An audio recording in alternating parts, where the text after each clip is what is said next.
Assalamualaikum warahmatullahi wabarakatuh. Anak-anak, jumpa kembali di kelas IPA bersama Ibu. Hari ini kita akan membahas Human Digestive System atau pencernaan pada manusia.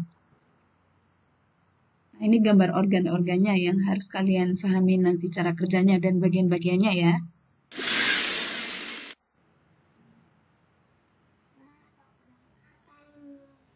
Nah, ini adalah organ pencernaan pada manusia. Pada tubuh kita ada organ-organ seperti ini. Jadi, dimulai dari mulut, nanti akan masuk ke kerongkongan, ke lambung, ke usus halus, usus besar, rektum, dan anus. Oke, lebih detailnya, kita lihat video berikut ya. Nah, kalau kalian masih bertanya-tanya, pada mulut terjadi apa sih? Nah, pada mulut, ini kita lihat, pada mulut terdapat saliva yang akan memudahkan kalian menelan. Nah, ini makanannya sudah mulai masuk ke kerongkongan. Kalian lihat di sini, ketika makanan itu ditelan, maka tenggorokan akan tertutup. Makanan akan melewati kerongkongan. Jadi, makanan itu lewat kerongkongan, bukan tenggorokan. Makanya saat kita makan, dianjurkan tidak boleh sambil berbicara agar tidak tersedak. Nah, melalui gerak peristaltik akan menuju lambung. Gerak peristaltik adalah gerak mendorong makanan ya. Kalau di kerongkongan, gerak mendorong menuju ke lambung. Nah, setelah sampai di lambung ada cairan yang dihasilkan oleh lambung, HCl, pepsin, dan renin. Nah, kemudian setelah dari lambung, selama beberapa jam bertahan di sana untuk dicerna, makanan akan masuk ke duodenum atau usus 12 jari. Nah, setelah itu akan masuk ke jejunum, kemudian ke ileum untuk diserap. Nah, setelah di ileum, penyerapan sari-sari makanan sudah selesai dilakukan di ileum, maka akan dilanjutkan ke kolon atau usus besar. Nah, di sini terjadi penyerapan air, kemudian pembentukan vitamin K, terbentukan mukus, kemudian terjadi pembusukan sisa makanan oleh bakteri coli. Nah, setelah itu akan dikeluarkan melalui rektum. Nah, kalau di Zoom, sekarang kita akan lihat bagian-bagiannya lebih detail lagi ya. Masih ingat nggak tadi namanya apa? Kita akan pelajari satu-satu ya. Nah, yang pertama ini tadi adalah rongga mulut. Pada mulut kita terdapat saliva, air ludah yang akan membantu mencerna zat tepung menjadi zat gula. Makanya kalau kamu makan, misalnya makan nasi, dikunyah perlahan-lahan, pasti akan terasa manis. Nah, itu mulai terbentuk glukosa dari pemecahan zat tepung. Ini persimpangan mulut dan hidung, namanya faring. Kemudian, ini tadi yang depan tenggorokan. Nah, yang makanan akan menuju ke kerongkongan. Ada katup epiglotis yang menutup secara otomatis. Ini kerongkongannya atau esofagusnya ya. Setelah dari kerongkongan, makanan mencapai lambung. Nah, ini nampak pada dinding lambung terdapat gelombang-gelombang. Itu fungsinya untuk menghaluskan makanan. Jadi lambung ini memiliki kemampuan gerak peristaltik juga seperti peristaltik pada kerongkongan. Kerongkongan itu peristaltik mendorong, tapi kalau di lambung adalah peristaltik meremas-remas makanan. Dari dinding lambung akan dikeluarkan HCl, pepsin, dan renin yang akan membantu memecah makanan. Kalau HCl membunuh kuman yang masuk bersama makanan, kalau pepsin mengubah protein menjadi pepton, kalau renin mengendapkan protein susu menjadi kasein. Oke, selanjutnya akan menuju ke usus halus atau small intestine. Nah, usus halus ini terdiri dari 3 bagian, yaitu usus 12 jari atau duodenum, kemudian jejunum atau usus kosum, kemudian ileum atau usus penyerapan.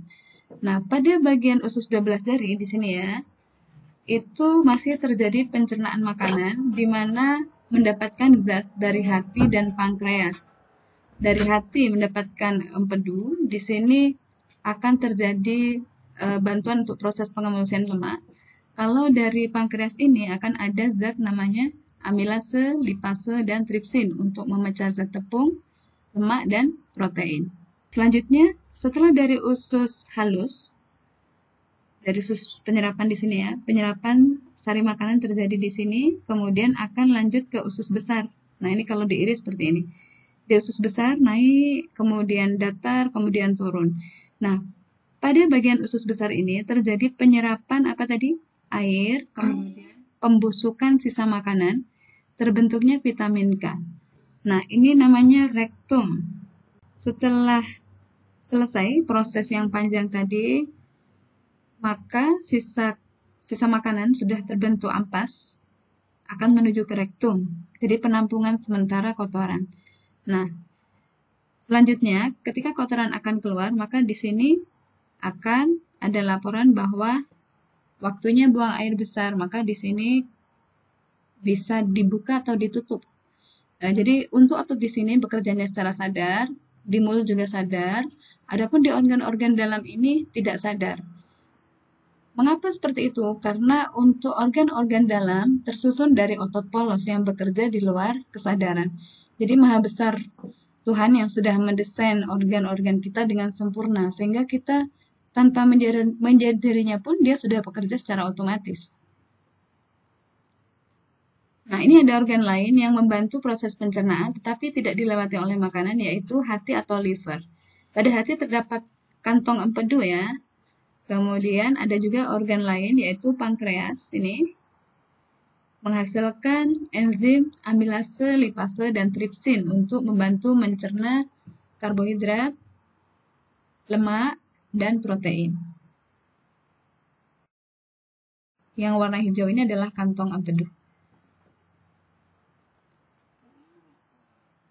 Oke, kita akan membahas fungsi organ pencernaan. Tadi Bu sudah jelaskan bahwa organ-organ pencernaan itu memiliki fungsi yang khusus. Ini tadi namanya adalah lambung.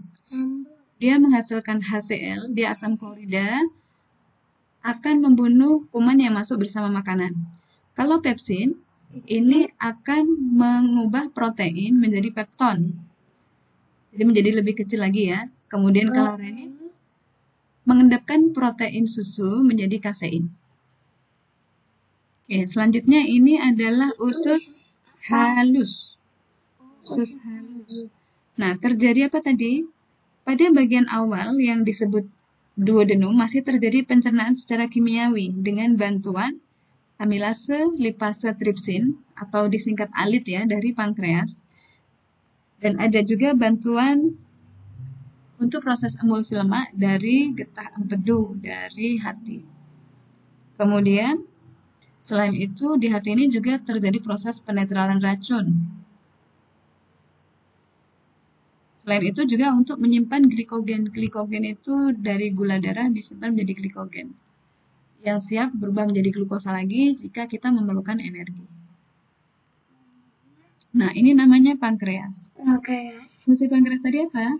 Nah, menghasilkan enzim amilase, lipase, tripsin yang diberikan ke sini, ke usus halus bagian awal atau duodenum. Amilase ini mengubah amilum menjadi glukosa, zat tepung menjadi glukosa. Lipase mengubah lipid atau lemak menjadi asam lemak dan gliserol. Kemudian tripsin mengubah protein menjadi asam amino. Jadi ketika sudah di usus halus, semua zat makanan itu sudah harus dipecah. Karena nanti pada bagian akhir usus halus, hasil pecahan yang paling sederhana yaitu glukosa, asam amino, dan asam lemak serta gliserol sudah harus siap diserap oleh tubuh melalui dinding-dinding usus halus. Selanjutnya ini adalah usus besar atau kolon nama lainnya. Tadi terjadi penyerapan air, pembusukan oleh bakteri E. coli, dan pembentukan vitamin K. Nah, proses di sini, air-air yang masih diperlukan oleh tubuh akan diserap kembali. Tetapi ketika penyerapan itu gagal, maka biasanya terjadi diare. Nah, kalau diare berarti akan lemas ya, karena seharusnya masih diserap kembali oleh tubuh tapi dibuang. Oke, yang selanjutnya adalah Yang ini rektum, yang bawah namanya anus. Jadi rektum ini untuk menampung kotoran secara sementara, kemudian anus ini adalah pintu keluarnya. Oh, Ya, oke, sudah mengerti? sudah. Oke, sekarang kita akan lanjutkan. Ini ada organ satu lagi yang membantu dalam pencernaan. Ini adalah limpa. Limpa ini juga tidak dilewati oleh makanan, seperti juga hati dan pankreas. Yang dilewati mulut, kerongkongan, lambung, usus halus, usus besar, rektum, dan anus. Oke, sekarang kita lanjutkan. Kelainan pada sistem pencernaan. Kelainan yang pertama yaitu pada lambung. Biasanya disebut penyakit MAH, gastrik gitu ya. Ada luka di lambung yang rasanya sakit. Biasanya penyebabnya adalah karena makan yang tidak teratur, kemudian stres yang berlebihan pun bisa memicu penyakit MAH. Nah, selanjutnya, kalau pada usus, bisa juga terjadi kanker usus. Hal ini bisa terjadi karena pola makan yang tidak bagus atau faktor yang lain. Misalnya, terlalu banyak konsumsi zat karsinogen atau zat yang memicu kanker. Oke, ini kanker usus, gambarnya seperti itu ya. Kemudian pada hati, penyakit yang biasa terjadi adalah liver dan hepatitis. Nah, kondisi kalau sudah sakit, hatinya tidak sehalus yang tadi. Ini yang masih bagus ya, ini yang sudah sakit. Maka kerjanya tidak normal lagi. Oh, begitu. Oke, selanjutnya adalah pankreas. Nama penyakitnya adalah pankreatitis. Pankreatitis. Kemudian, ini adalah usus besar. Bisa terjadi diare, bisa terjadi infeksi. Nah, kalau diare itu nama lainnya adalah apa? Mencret. Mencret ya. Jadi diare itu biasanya terjadi karena makan makanan yang kurang bersih, boleh jadi karena makan kepedesan sehingga kontraksi usus berlebih dan penyerapan air gagal sehingga kotoran yang belum waktunya keluar sudah dikeluarkan. Nah, kalau seperti itu keluar dalam kondisi masih ada air, maka secara audio akan terdengar suara yang tak elok, ya kan? Kemudian kalau di perairan, maka dia akan memenuhi perairan. Tapi beruntung sekarang sudah ada tandas ya, jadi tidak memenuhi perairan. Kalau zaman dulu di sungai kalau ada orang diare susah, kasihan yang mandi di sungai yang bagian bawah. Nah, ini kalau ususnya sudah infeksi seperti ini ya, banyak luka-luka begitu. Nah, kalau dilihat seperti ada pembengkakan gitu ya. Ini yang sehat, ini yang tidak sehat. Oh, begitu. Ya, terus ini bagian rektum atau anus. Rektum dulu dan di bagian bawah tadi namanya anus ya. Penyakitnya apa? Bisa konstipasi, bisa juga ambeien. Kalau konstipasi itu adalah kesulitan buang air besar karena biasanya tekstur kotoran yang terlalu keras. Mengapa bisa terlalu keras? Karena kurang sayur, kurang buah, kurang minum air. Nah, ketika konstipasi terlalu sering, maka mengejan itu terlalu lama bisa menimbulkan penyakit ambeien. Nah, ini ada benjolan, pelebaran pembuluh vena di anus, kemudian karena kotoran yang keluar itu keras, bisa melukai benjolan tadi yang kulitnya jadi tipis ya, dan berdarah. Nah, ini sangat menyakitkan juga kelihatannya ya. Oke, jadi menjaga kesehatan organ tubuh kita harus karena kerja di masing-masing organ itu luar biasa ya. Jadi saat kita makan, kita harus memikirkan makanan apa yang boleh masuk dan tidak boleh masuk. Pilihlah makanan yang sehat sehingga nanti ketika diserap oleh tubuh membawa manfaat bagi tubuh, bukan penyakit. Oke, jagalah kesehatan pencernaanmu. Mengapa? Karena lebih baik mencegah daripada mengobati. Mudah-mudahan apa yang kita bahas kali ini bermanfaat. Assalamualaikum warahmatullahi wabarakatuh. Semangat pagi. Dadah.